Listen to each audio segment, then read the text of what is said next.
Gunshots in the night weren't supposed to scare us. It was our family tradition, a game, a simple game. But this time, something was different. Those figures in the darkness, they weren't our family. And the next morning, a snowman was waiting for us, with our equipment in his icy hands. That detail, it continues to haunt my nights. My family isn't like others. Forget beach vacations or amusement parks. Every year we rent an isolated house, far from everything, in the heart of winter.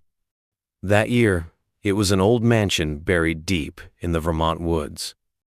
The journey to get there was already an adventure, a winding road lined with trees so dense they blocked out the sunlight. When we finally arrived, the mansion seemed to be waiting for us. Its walls were dark, its windows shattered, and its silence oppressive. It felt like it absorbed all sound around it, but for us, it was perfect. My Uncle Lucian loved places like this. Danger is for the weak, he always said, but this time even he wasn't ready.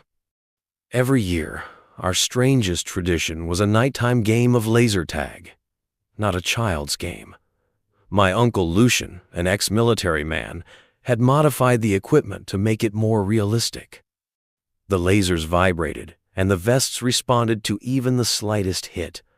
The winner took home a substantial prize. This year, it was my first time playing. I was excited and nervous. I had put on my vest, grabbed my laser gun, and repeated the rules in my head: be the last one standing before midnight. But this time, Lucian added a warning. Never leave the boundaries of the game. The woods can be treacherous. At the time, I didn't think much of it. I should have. The night was freezing. The snow crunched under my boots, every sound echoing like an explosion in the stillness. The moonlight was just enough to make out the shadows. My heart was pounding so hard, I thought it would give me away. As I moved deeper, I saw tracks in the snow, but they were strange, too big, too deep, and they came from a direction far beyond the game's boundaries. I crouched behind a tree, my laser gun trembling in my frozen hands.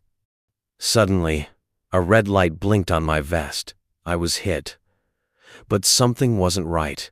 The laser didn't turn off like it was supposed to. I turned around slowly, and that's when I saw them. Two silhouettes, motionless. Their faces were masked, but their eyes glowed in the darkness. They weren't wearing our gear. They weren't playing. A sound behind me made the hairs on my neck stand up. I turned slowly. A third silhouette was there.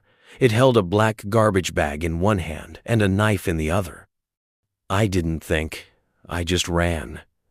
My legs felt heavy, but adrenaline pushed me through the woods. Branches whipped my face, and the snow dragged at my feet. Behind me, their screams, those guttural sounds, impossible to identify, neither human nor animal.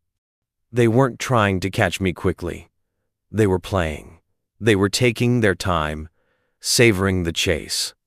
I tripped, fell, and felt the cold snow burn my skin. When I got back up, one of them was in front of me. But before it moved, the sound of a shotgun shattered the air. Lucian was there, his shotgun ready. 3 shots echoed through the night, each one tearing through the darkness like thunder. The silhouettes froze, then retreated into the shadows, disappearing as if they had never been there. Lucian grabbed me by the arm. "We're going. Now," he said. No explanation, just a fear I had never seen in his eyes. We went back to the mansion, but no one slept that night. The next morning, screams woke us up. In front of the mansion, there was a snowman. Not a simple snowman. In its icy hands, it held my aunt's missing laser gun. But that's not what froze my blood. It was the tracks around the snowman.